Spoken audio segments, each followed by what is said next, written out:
Interviewing Alex Stuart, my man, here at the Gracie Academy. Very well. And I'm very, very happy to be here. Just to tell you a little something about myself, this is my first time meeting Alex. I am a blue belt, I'm no one special, with Romeo Jacare at Alliance Academy. I've been training for about 3 years, so I'm trying to get better.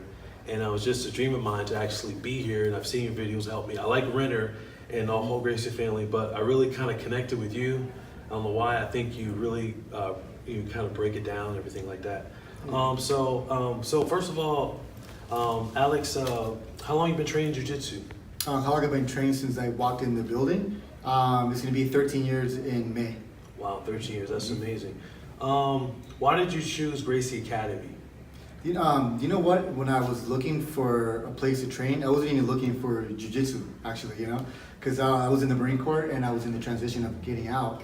And I was just looking for a fun activity, and I was just like anybody else. I wasn't a full believer of Jiu Jitsu, and I was looking for like a striking one, like kickboxing, Muay Thai, or even Aikido. But the studios that were closest to me were about 15 minutes away. For me, that was long. That was too far. So the Gracie Academy, the one in Carson, was always literally like 2 or 3 minutes away because I went to Torrance High. So I would drive by, I was like, nah, it doesn't work. And I'll just punch someone right in the face or chest. But, so I was one of them, And, but I saw a sign, sign up for a month, you get a month free. And I was like, you know what? Let me try it. I'm going to milk it. Just go there, get my money's worth. And then, sure enough, my first class, I fell in love with it like a lot of people do, the majority of people. And first or second class, I knew then, I was like, you know what, this is what where I want to be and what I want to do for a living. And then here we are here. That's amazing. 13 years later, still doing it. So what inspires you to keep going? Oh, wow. What inspires me to keep going? Well, when you start, is the actual physical goal of actually getting the black belt, right? But as soon as they asked me to teach, when I was a blue belt, and I started teaching classes when I was a purple belt, my goal was to obviously share my passion and what I love as well, but also to achieve the ultimate goal for any jiu-jitsu practitioner, which is a black belt. But what keeps me going now is just to be able to help others struggle less where I struggled, right? And I want everyone to be able to catch it, the technique, to fully understand it faster than I did. Right? So I want them to get their black belt physical faster than I did, but if it's not the physical part, but at least the understanding of it. So that's what keeps me going, and that's the drive. But what really keeps me going is the look on people's faces, the students, when they have that look of like, you know what, I can't do this. I'm too old. I'm too small. I'm too wide. I'm too skinny. I can't really do it, And then I spend a moment with them. And then that look, when they finally understand it and get that move, it's just like the aha, like look at me, ma, like that look, and that's what keeps me going, and that's what I crave to still see. So as a person that's starting out in Jiu-Jitsu, what are some tips to help you get better, whether you're doing self-defense or whether doing, like competition? Just like in life, man, just like, as long as you don't quit, you'll get to your destination. You'll get to your goal. Now, either it be a year or 10 years or 20 years, you're going to get there, right? So the advice I give anybody is just remember what brought you in the doors, and remind yourself what kept you in so long. And just we trust the system. The system is the physical part. You see people with blue belts, purple belts, brown belts, black belts. So you understand the system works, but just be prepared about the process. The process is not that fun. Right. Look how long it takes to get a piece of tape on your belt. Yeah. It takes a long time, and for the average Joe, it's just when you tell your friends like, oh, I got promoted, I got a strike. They're like, and I'm like, but you don't understand. I got a strike. It's just a white tape. I could get that at Sport Mart or Sport Chalet. It's like, but you don't understand. Each tape is like symbolizes what? Sacrifice, time, passion. The ups and downs and all that. So my advice to them is just, just don't give up and just always have fun. That's interesting about the progression of Jiu-Jitsu, because I remember when I was testing when they said I'm ready for my blue belt, I didn't feel I was ready. And the funny thing is that I was practicing some techniques and I had a bad roll or something, and something stressful happened today. So some guy tapped me, something I knew that I could have gotten out of, and I said, well, you know what, I want to wait till maybe a couple months down the road. It's like, no, you got to go and test it now and do this and do that. Because at first I kind of went in like, you know what, I really want to get this black belt and do that. And then when I realized, I guess for me personally, it was more like, I'm just going to set small goals and just kind of like check my ego and stuff like that. Do you think that you had to like check yourself at like some point? Well, you have to constantly check yourself, you know? Yeah. Because again, when I started, I was already a man. I was 225 back then, Wow. Marine, and I was able to hang with someone my size. But that's like the norm. But even back then, you know, Brian, TCD, UFC, you know, fighter, like he was like maybe like 13, 14 years old, $120 after a Thanksgiving meal, you know, and he was just tapping me left and right, nonetheless with the triangle back then. And I was like, man, some men would be like, man, this not for me. Like it checks their ego real quick. Yeah. Right? But I instead of being frustrated, I was fascinated. I was like, man, if this little kid could do this to me, imagine like with a little bit more work what I could do to someone my own size or bigger. Right? So, and also to kind of go back to what you said, like when you said they were telling you were ready for the blue belt, but then you're like, no, I'm not ready. And that goes back to like trust. You have to like trust your teachers, your instructors, your mentors, your peers, because just know like anytime you get promoted, other striper, especially a belt, like you're getting recognized for your hard work. So when you get like any belt, you were already that belt, that level, maybe months ago or even a year ago. So now it's just now you have it, and that whole like feeling like, oh, I don't deserve it, I should wait. That's always gonna be it. You know, when I got my blue, my purple, my brown, even my black, I'm like, man. After the high, I was like, this is cool, but like, man, do I deserve it, man? Like, Yeah. and what's gonna set you back even more mentally is that after the high, you're gonna be like, you know what? Now I'm gonna start rolling like a blue belt, Yeah. whatever belt. I'm now gonna start, and then you've already put expectations on that, not knowing that you were already that rank, that level before you even got it. So just continue on with you.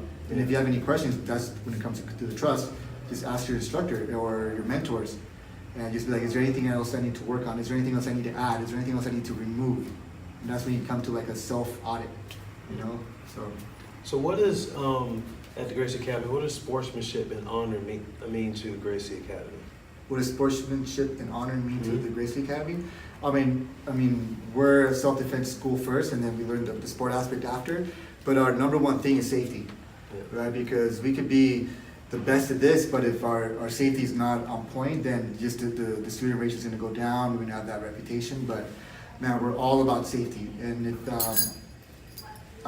we didn't really do it in the master cycle that much because everyone has a good understanding. But in the beginner course, which is the combatives classes, like we talk about not only how the whys and the what's in the house, but also like, you know what, protect yourself, protect your partner and the people around you, and we give them the consequence. We tell them the consequences when you don't tap or if you're not careful. Like when we teach an arm lock, a straight arm lock, right, or Kimura or Americana, we tell them like, you know what, if you don't tap, this is gonna hyperextend, it's gonna break your arm. So we fully like emphasize, besides the techniques, is the safety. And when it comes to like honor, right? Like you were out there. Like people leave their phone, their purse, their wallet. It's like we have like that. What's it called? That the honor code, I guess. Right, Bushido. The Bushido code. Yeah. Yeah. Right. So we feel comfortable and confident that no one in this building has that intention. That intention to harm you in any way, either physically, emotionally, and also like taking something that doesn't belong to them, you know. And if that does happen, you know, then we're very quick and checking it really quick. You know, one interesting thing about it's almost like Jiu Jitsu, almost as far as the belt system, it has to have honor, because it's like, you know, in the 80s and 90s, there are many people who did different types of martial arts, and funny thing was anyone could be a black belt in any style. So interesting thing is that Gracie Jiu Jitsu, it kind of makes you it kind of makes you give honor, because the Jiu Jitsu community now is so big, and every teacher is going to give you a certificate, and you can, you're kind of tracing that lineage back, and a person who's not a real jiu-jitsu black belt, it's funny thing is now they got internet, people calling them out. No, they're getting blasted for sure. I was like, wow, I didn't even know this could even happen. So to earn that right, when you earn a belt, I look at every jiu-jitsu school and community, like when I go to the school, whatever, and whatever belt level I'm at, they just appreciate me just for being in the system. Like, because people just drop out very quickly. They get hurt or they get discouraged, and they want to be hoist Gracie in 2 months or something. But I love that respect factor. It's like, okay, boom, this guy's a blue belt, he's a purple belt. I said, oh, cool, I appreciate it, and talk about it. So, and it's an interesting thing that I noticed is that in jiu-jitsu, it's for everyone: doctors, lawyers, handicapped people, people with mental disabilities, whatever. And I never thought that it would be so global like that. And now I see more and more and more of that. And I think that's just amazing. Another thing too I noticed, what I really love about the Gracie Academy here, is that the rolling is controlled. It almost looks like this may sound funny, but like a wrestling ballet or something. Oh, I like that, wrestling ballet. Okay. Yeah, and it's really cool because I've also seen schools where they roll so hard. And they don't control their breathing. Yeah, they don't control themselves. So people get hurt really quickly, or they kind of go too fast. And it's kind of like, wow, let's go from one transition to the next. If a person taps, they keep going, and that's really, really cool because I've seen some really, really aggressive schools that might sort of discourage other people, and I really, really appreciate that, seeing that here. It's just, I think that's amazing, and that really is going to help people learn, because there is I noticed though, for people who don't know about martial arts, they only know it's karate, is that they seem to think that jiu-jitsu is MMA, and that the attitude is that, okay, jiu-jitsu people are just so aggressive, so they're not even gonna get, they're gonna get hurt like right away, or like, oh my gosh, or maybe they went to a bad jiu-jitsu school. Yeah. And which is okay, because it just depends on the school that you go to and what is it you're looking for, right? Because if you want to be, not want to say active, but if you're looking for something competitive, then it's okay to go to like a sport jiu-jitsu, because that's just for you. It's great. But man, I don't want to step on anybody's toes or anything, but a sport jiu-jitsu, it really isn't for everybody, which is okay. If that's what you want to do, great. But I think when you have this environment that we're still trying to create and maintain and have it grow, this is for everybody, right? Now, if you want to do this for a very long time, and you want to learn how to defend yourself and have the confidence to defend the people around you, then that's why our beginner class to combat is to someone in the street, right? And then that's when you learn the other sports aspects of it, the collar and some stuff that you wouldn't use in a street fight.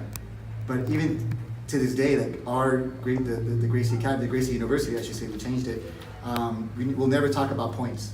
Now, if you ask an instructor, it'd be like, you know what? Yeah, this is 2 points, 3 points, but we're not even that sure about it as well. So I don't like to put any jiu-jitsu school down, because that's what their specialty is, right? Or any martial art, because I believe that any martial art will teach you self-respect, self-discipline, and I guess the way, right? The code, the Bushido code, I guess. But there is a factor that if you're going to tell someone when you're in an altercation to punch first, kick here, right? Like for kids. Like I did Taekwondo when I was a kid, for like any kid back in the day. Me too. I got a black belt Taekwondo. Yeah. That's cool. And I didn't get the black belt, but the first thing he says is that kick first, do this and that. But when we teach the bully-proof here, the KISS class, we have these three simple rules. The 3 T's: talk, tell, and tackle. You talk, you use your words, right? You tell the teacher, you tell your parents. You talk to the bully. If that doesn't work, then you tell the teacher. And if that doesn't work after all that, then that's when it gets physical. Then that's when you tackle, right? But there's not one time that we say, hey, kick him or punch him. Like, as a matter of fact, the kids class that we teach, especially the little champs, the smaller ones, we don't even teach a submission. Everything's just control, verbal, control and have the confidence to walk in and stand for your bully. As you get older, we'll throw like submission here and there, Right. you know. But no, if you want to do this forever, and again, forever could be different from person to person. My forever could be 5 years. Your forever could be 2 weeks. Your forever could be like 1 day or 50 years, whatever. You want to be able to do it forever and comfortably and have fun without getting hurt. Right. You know, and if you want to do sport and something more aggressive and more, I guess, active for good workout, then hey, do it. But if you're looking for something to be able to like just defend yourself and then do the sport, then hey, come here or other CTCs as well. And again, nothing against other sports academies because we all teach jiu-jitsu. Right. And jiu-jitsu is self-defense, right? And the gi, the no gi, right? So if you go to a sports school, they'll mainly teach you like the point system, but eventually you'll see the self-defense. As in here, in other academies like us, I guess, but we pride ourselves to show the self-defense first and then the sport aspect. So I hope that makes sense. Yeah, it makes a lot of sense. I definitely appreciate your time, man. All right. Appreciate it a lot. Uh-huh. All right, cut.